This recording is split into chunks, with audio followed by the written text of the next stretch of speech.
What's up guys, welcome back to the channel. I'm Dean, aka the Blue Crusader. So today I'm going to be doing an awesome tutorial on Minecraft. Now I haven't done one of these for quite a long time and it was a highly requested video. Last time I actually released this video here, how to create a Minecraft mod for 1.11.2 without coding, a sort of easy tutorial without any knowledge, and for the Forge mod. So this was really successful. As you can see, it's got 8,500 views and it was quite well received. A lot of people liked it and a lot of people found it super helpful. The only unfortunate side of things is the fact that this video did not cover the new 1.12 update. So the software I was using was something called mcreator, and at the time the 1.12 update had already dropped for the game, but unfortunately the tool did not support the new update, so people couldn't actually make mods with this tool for the new update, and it was highly requested that people wanted to know how to make mods on 1.12, more importantly 1.12.2, the current build at the time. So now some good news is actually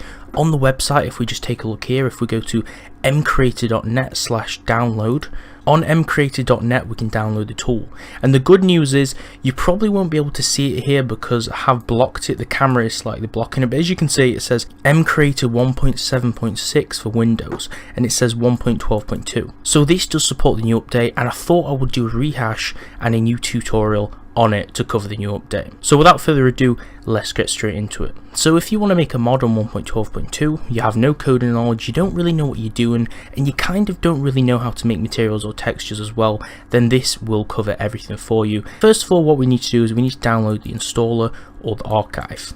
So there's two different options to download, the 32-bit and the 64-bit. The only way we can actually figure out which one we need to download is based on your operating system or your computer. If you've got a 64-bit PC, obviously self-explanatory, you download the 64-bit one. If you have a 32-bit, you download that one, of course, like it says. I would recommend downloading the installer though, because even though it's a little bigger in volume, because the archive is in a zip file and it's smaller in file size, the installer installs everything to the right places for you and sets it up a little bit easier, so I would recommend that.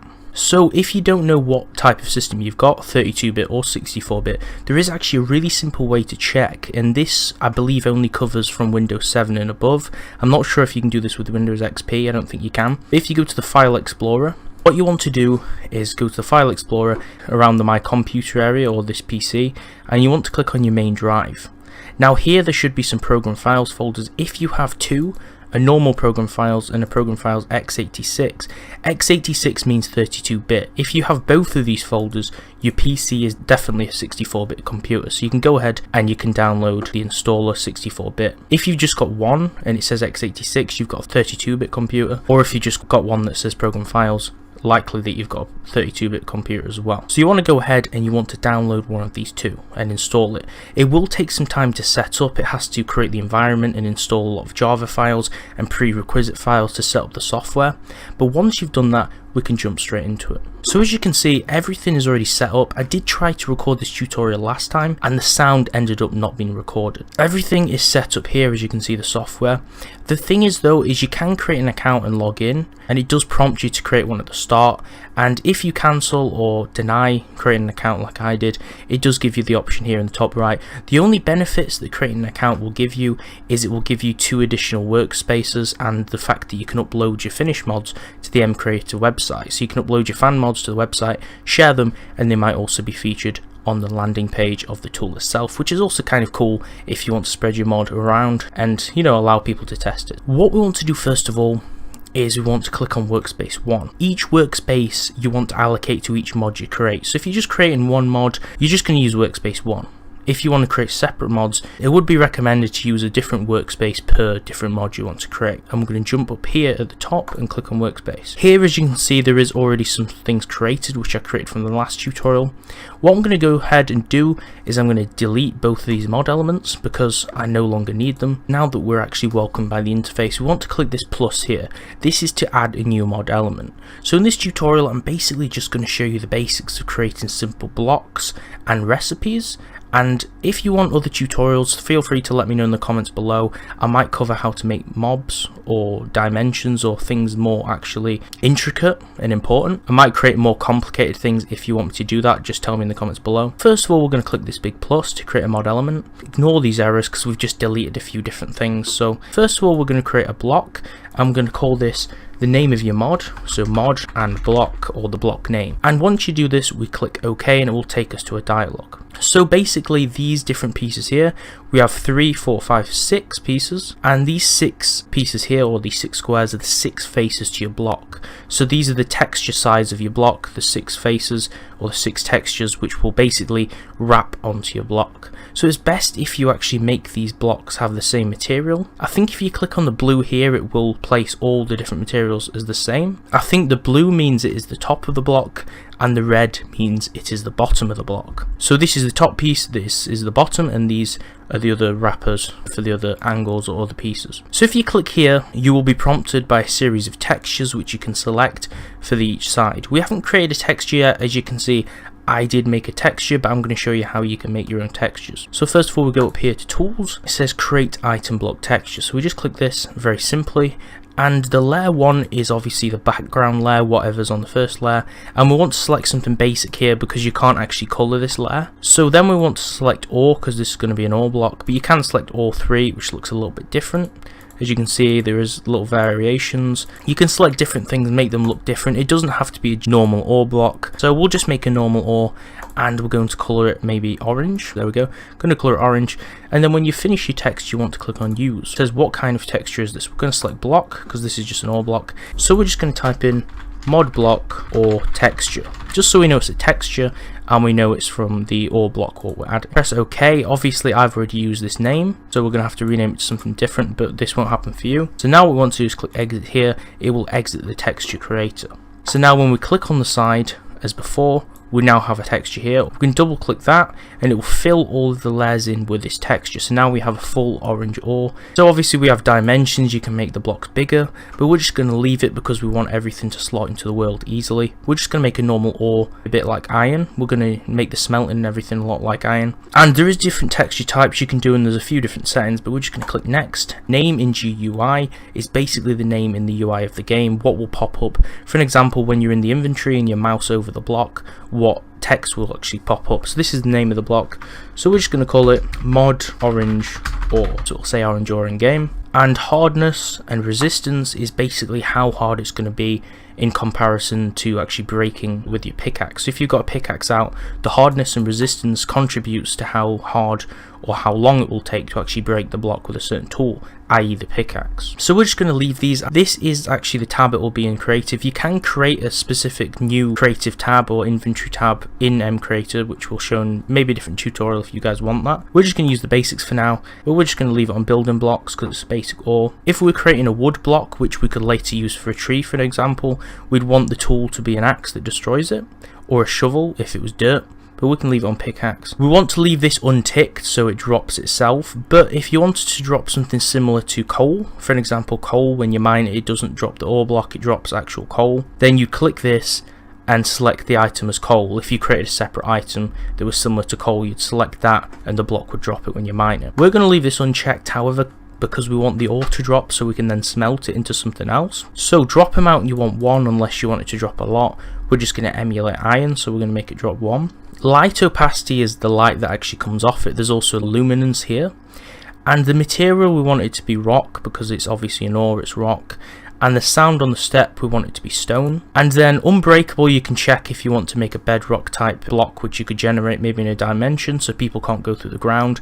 That'd also be quite cool, but we'll leave that unchecked because we want people to break it with a pickaxe. And we'll click next. You can also have particles which flow around it, a bit like when TNT explodes. You can change these, so you can have explosions, you can have water bubbles.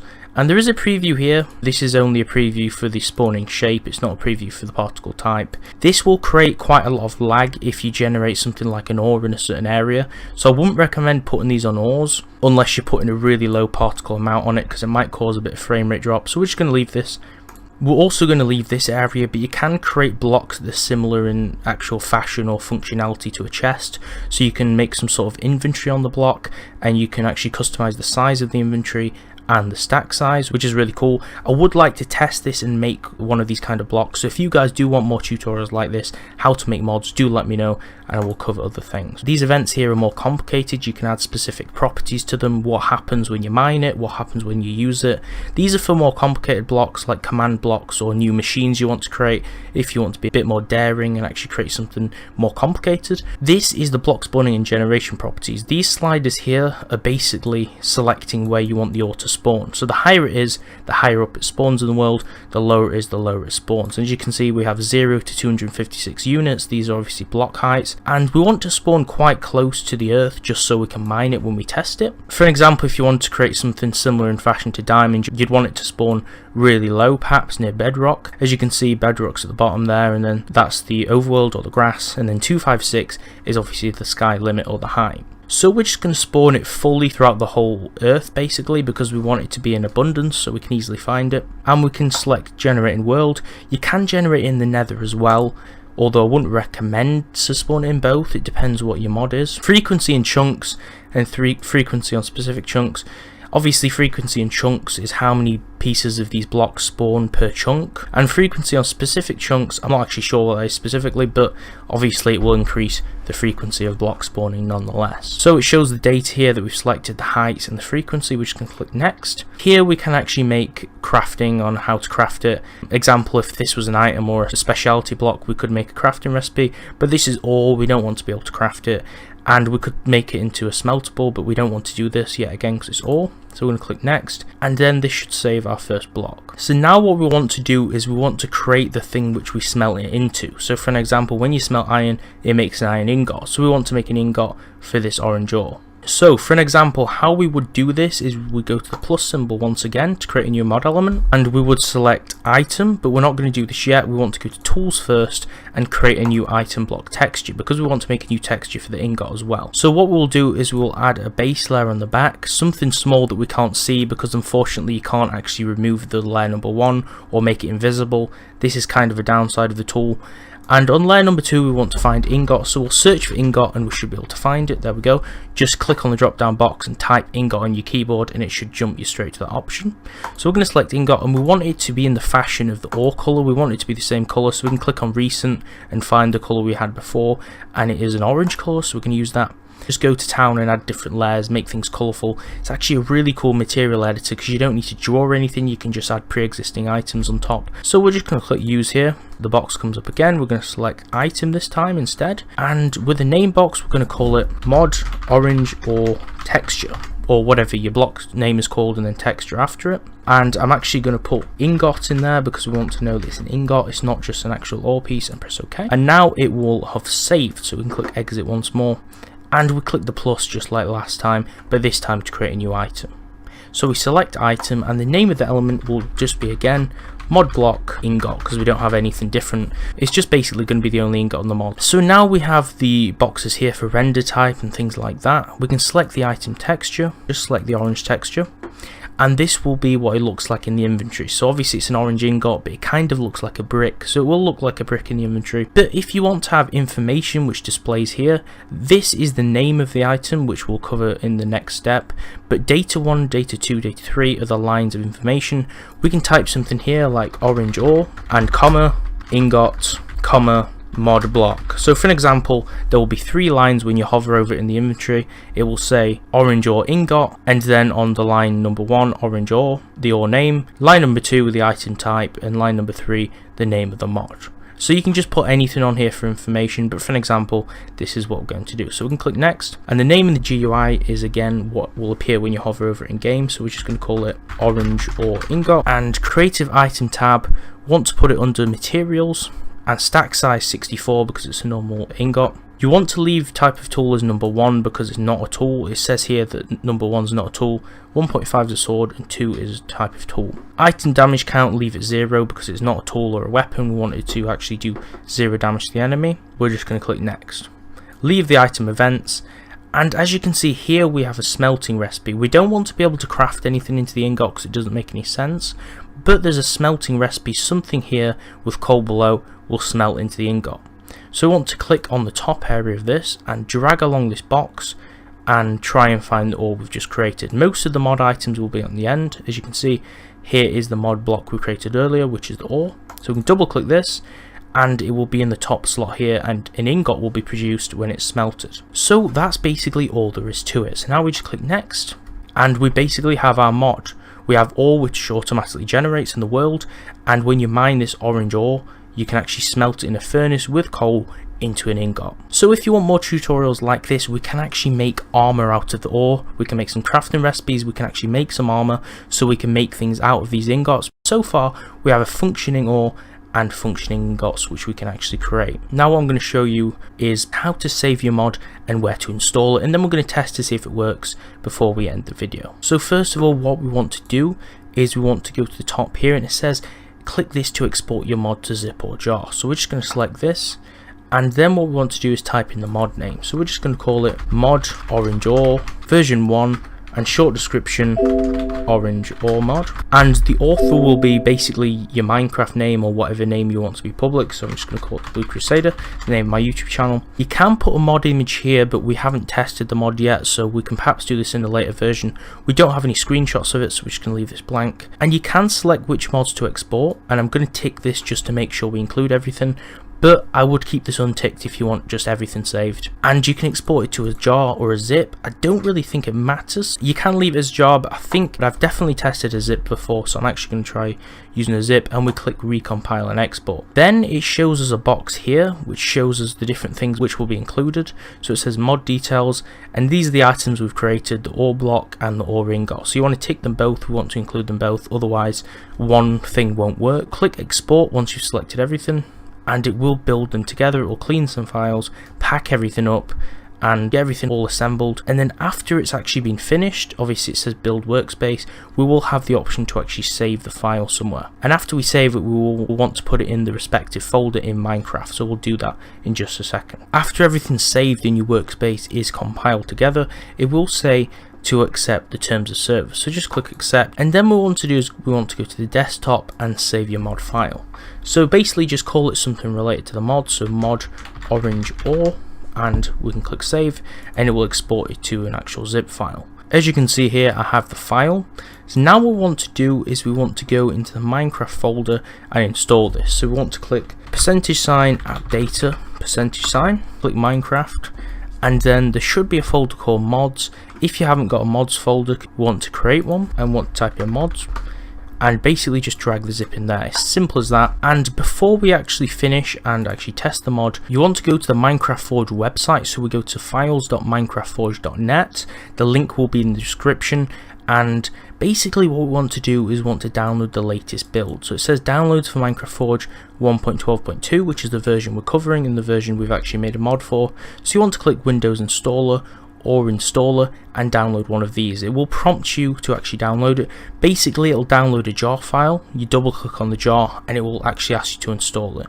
Once you've installed it, it will actually install it to the Minecraft as a launcher option. Okay, so as you can see, we're on the Minecraft launcher. Basically you have a new profile here, 1.12.2 Forge, and you click this arrow here and it'll give you all of the different versions you have on Minecraft, and you select the Forge 1.12.2 version, and after that we can launch the actual game and we can test to see if our mod's functioning. The reason you need Forge is it uses some Forge files as well as the MCP files on mcreator, and you kind of need Forge for it to function, so make sure you install Forge before testing your mod, especially if you comment in below to tell me if it doesn't work. If you haven't got Forge, then that's most likely the reason. Just click on play. We have Forge running. When you first launch it, it will take quite some time to launch. Sometimes it might even freeze or crash you. We can actually see here, powered by Forge. As long as you see these, then you know it's definitely working. And mods here should have a little green thing next to it, and the green thing basically means Forge is working and this is actually supported mod. But we can scroll down, we can see we have mod loader, Minecraft coder pack, which is really important. Here is the most important one, we have the orange ore mod. We want to create a new world, and we can just call it test world or test, and change it to creative, and we want to click create new world. The reason we're on creative mode is to see if everything went into the creative item tabs we actually added them to. So we are here on our new world. So the creative menu, originally we put all of our blocks or the main ore block in the building blocks tab, so it's just a case of actually finding it. So we can just scroll down, and at the bottom all the new items will be added. So we can just click the orange ore here, and we basically want to just put this down a little bit here just so we've got a few blocks to test with. We can just spawn ourselves a furnace and spawn ourselves some coal. We'll put some coal in it. And first of all, we want to see if the actual ingots are here under miscellaneous. And here we are at the bottom, orange ore, ingot, and mod block. So all the 3 lines that we created, the information lines, are also working too. And as you can see, the item looks like this, and we can drop it, everything's functional. So what we can do is we can just place it in the furnace and see that it is smelting. And as long as it smelts the ingots, then everything is working. And pop, there's the ingot. So we have a working ore that smelts into ingots. If you want more tutorials on how to create different things in the mod, dimensions, mobs, armor, different things like that, then please comment below and leave a like on this video. If you leave a like on this video and it gets, let's say, 200 likes, and leave a comment letting me know you want more tutorials like this, I will create more. So with that in mind, make sure you subscribe to the channel. We're close to 200 now, and that's absolutely amazing. We've been growing quite quickly, so make sure you subscribe, like the video, and leave a comment if you want more videos like this for vlogs and gaming videos. Thanks for watching, and I'll see you next time.